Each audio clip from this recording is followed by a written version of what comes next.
speaking about thoughts, negative thoughts that enter a person's mind. Thoughts that shouldn't be there, that we know that they shouldn't be there. How are you supposed to deal with them? So we've explained that we should be happy that the thought comes into our mind while we are engaged in our own kind of activity, like whether it's work, breakfast, not now during Tanya, not during prayers. That'll be a different understanding. But when you're engaged doing your own thing and a negative thought comes in of a loved one that is inappropriate, it's inappropriate. That thought of a friend that maybe did something to you that you're upset about. Now, to fix it is one thing. We're not talking about the fixing of something. We're talking about what happens to us is a negative thought, negative energy, evil thought. That's actually what it's called. It's actually called an evil thought. It's evil because from Torah's perspective, our thoughts are also part of our behavior. And as we've learned in chapter 12 of Tanya, the Beinoni, who we are in training to become, or working in that direction, BITs, Beinoni in training, we're totally responsible for our thoughts, the appropriate ones. Not the thought that enters our mind, we don't have control over, but the thought that we meditate, cogitate, willfully engage in is something that we're responsible for. So, negative thoughts need to be repulsed. If you want more and in an intimate and personal setting, together with like-minded people who seek to grow and become their truest self, click the link below in the description and join the Tanya Rabbi community, TRC. You can join the first month risk-free at no charge at tanyarabbi.com/TRC. Click below. Looking forward to seeing you. So the Alter Rebbe continues with this idea. Magnificent. That every repulsion of a thought that comes into our mind, that comes from Sitra Achra, comes from a bad place, right? That here below, of course. So the fact that we take an initiative by, and I know that this word is not liked by most people, suppressing that negativity. That negative thought is to push it away is suppressing it. Produces an arousal above, meaning that the negative force, we suppressed negative force down here of Sitra Achra. What we have done is actually in the spiritual realms, where the Sitra Achra, where the negative force comes from, that soars like an eagle, metaphorically, it's also suppressed. Wow. How so? Because of me. Suppressing my negative thought down here, that allows the negative force where it comes from, above, to be suppressed through us. That which the verse says, soars aloft like an eagle, and yet is brought down. How? Because what I did over here, I affect up there. And that's divine satisfaction. That when we subdue the negative forces down here, and those negative forces from within, and quoting the Zohar, says that thereby God's glory rises above all, more than any other praise. And this ascent is greater than all else. Wow. So we're able to avert our minds from the negative thought, fulfilling God's command, as in the third paragraph of the Shema, don't go after your heart's desire that your eyes perceive and want, and you're not going after it, right? Averting your attention. Thereby you're subduing Sitra Achra. So don't feel depressed or very troubled in your heart because these negative thoughts come into you. I mean, be somewhat troubled, because if you're not troubled, then you won't deal with it. But don't be overly troubled. Even if you're engaged in this all the days of your life, this conflict of negative thoughts coming into your head.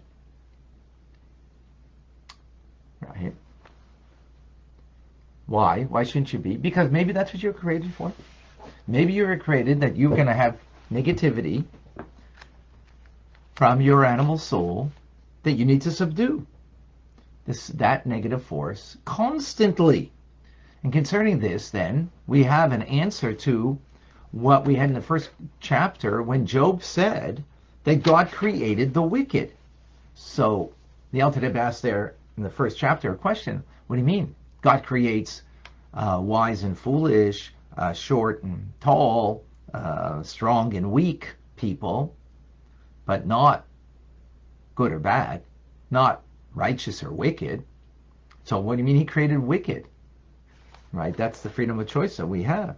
So Job's statement, what it means is not that God actually created wicked people. God forbid. We have the freedom of choice to choose. But what he did do is create people with the thoughts and the mussings that are that like wicked people. Meaning evil thoughts that enter the mind. That's what he created, in order that they should avert it from their mind, push it away, subjugate the sitzer acher, the negative force of the animal soul that is trying to creep in into you and control you. Yet never to be able to annihilate that negative force, because that's only accomplished by the righteous.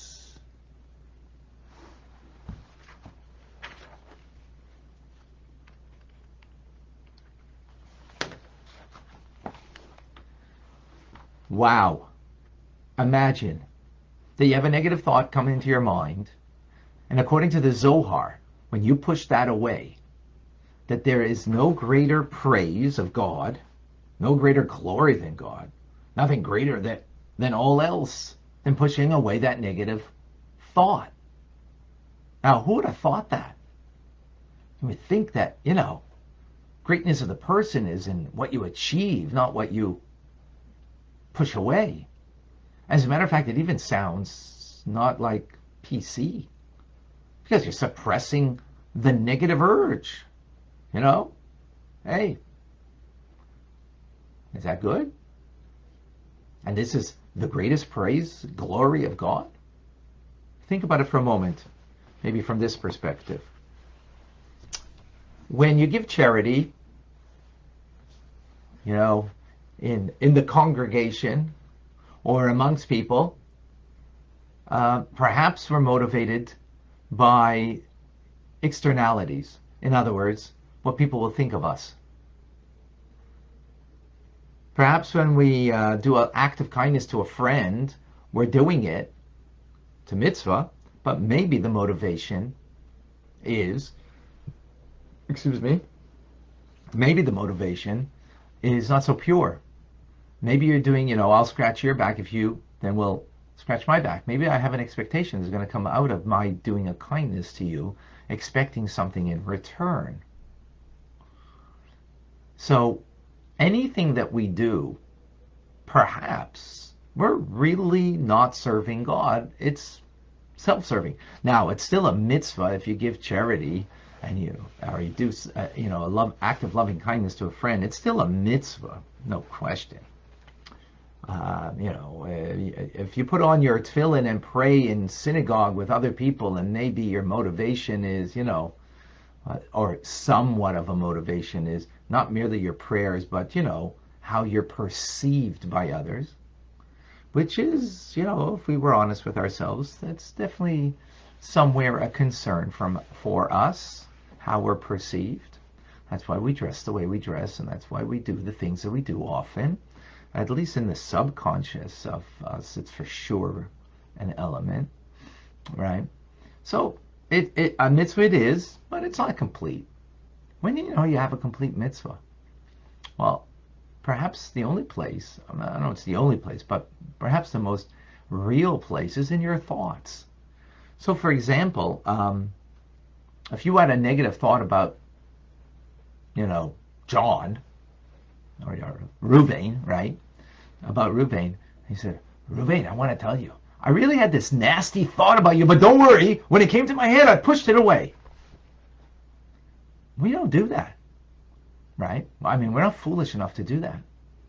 So when negative thoughts do come about, and we do indeed push it away, no one knows about what we did except for God.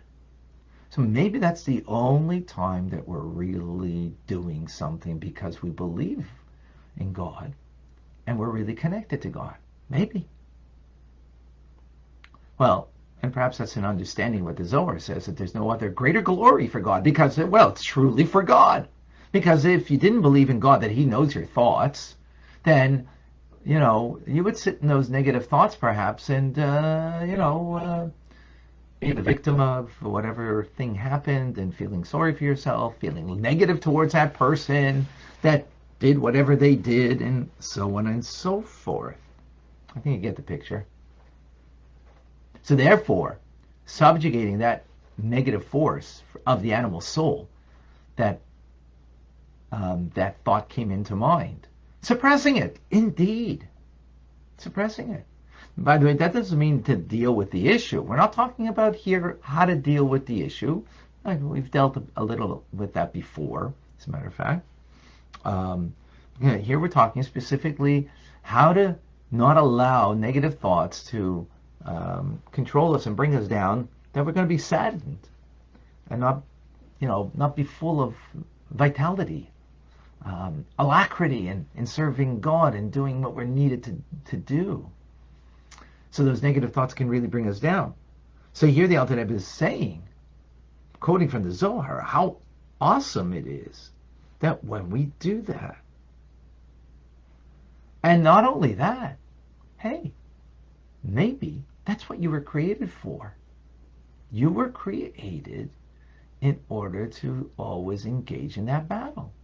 And with that, we understand that Job said God created the wicked. He didn't create a person actually wicked, but he created them with that which the wicked people always have. What's that? An animal soul, negative influence, sitter acher, that is controlling them. Our battle and conflict is not to let that control us. So we will always have negative thoughts coming into our mind, because only the righteous can transform the negativity of their soul into something that is pure. But us, me, all of us, we will be hopefully constantly engaged in this.